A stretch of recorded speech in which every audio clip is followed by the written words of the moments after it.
Hi, I'm Pete Schwartz, and I'm going to be responsible for intro mechanics this quarter, and I wanted to explain to you three things about how we're going to be learning physics this quarter that's different from the way things are usually done. I'm going to explain how we're going to teach concepts in parallel, how we're going to flip the classroom, and how we're going to use online resources instead of a text.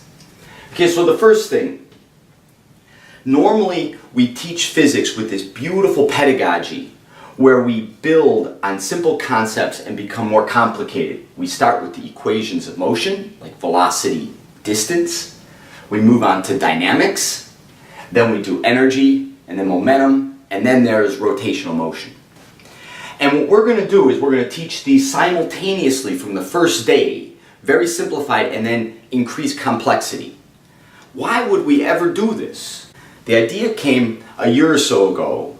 On the last day of class before the final, I thought and I said, you know, there's really only 4 kinds of physics questions that I can ask you guys. Do you want to know what they are? Of course they did.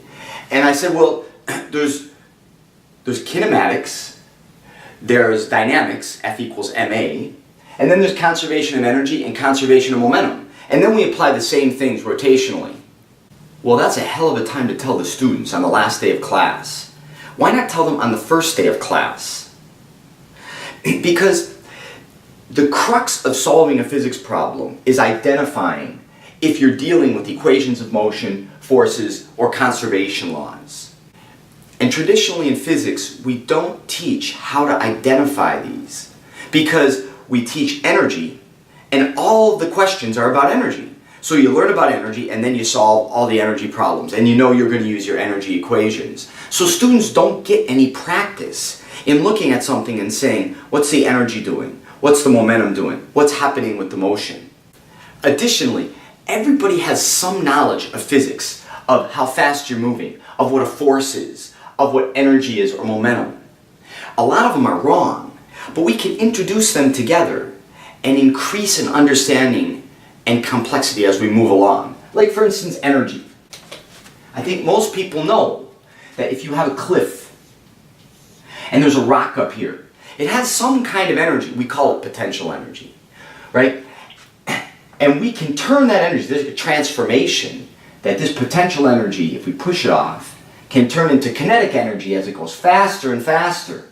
And that kinetic energy can do a whole lot of work on the little guy here at the bottom of the cliff. And so we have some idea how energy can transition, but we can refine it. So flipping the classroom.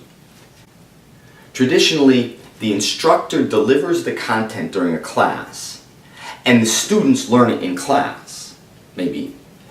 And then they go home and alone, usually alone, solve problems to see if they know it. And so there's 2 problems with this. One, very few students stop me if I go too fast. And so I have to judge, okay, how fast can I teach these concepts? At home, could you hold on a second, Pete? Hit the stop button, take some notes. Oh, I better go back, check it. So I can teach more to your own speed. And 2, when we're trying to solve problems, I'm not there to help. And so what we're doing is students in this class are going to learn from videos at home or from reading at home. They're going to be introduced to the material, and then when we get to class, we're going to solve in groups. So if you're having a hard time with the problem, you can work with your study mates, or you can call me and say, you know, how does this work? And I might see, oh, a whole bunch of students are having challenges with one part. And when I see that happen, I can say, hey, let's take a look at this, and we can work on that together. And so we're going to be flipping the classroom. And lastly, instead of a text, we're going to use free online resources, actually OpenStax text. So Randy Knight's book is great, and that's what everyone else uses, and you're way welcome to buy it. It's a great book. But I'm going to refer to OpenStax that we get for free, and maybe different videos that I'm going to make like this, and other videos that are already on the web. Now maybe you're the kind of person who likes a hard copy. You like to flip through the pages, you like to take it out on the beach, you like to write in it, write notes to yourself and keep it forever. You can get this OpenStax online text. You can get it for $50. They'll print it out for you. That's how things are going to be different with our class, in that we'll be teaching the concepts in parallel rather than in series. We'll be flipping the classroom, and we're going to use free online resources. It'll be quite an adventure. Hope you enjoy it.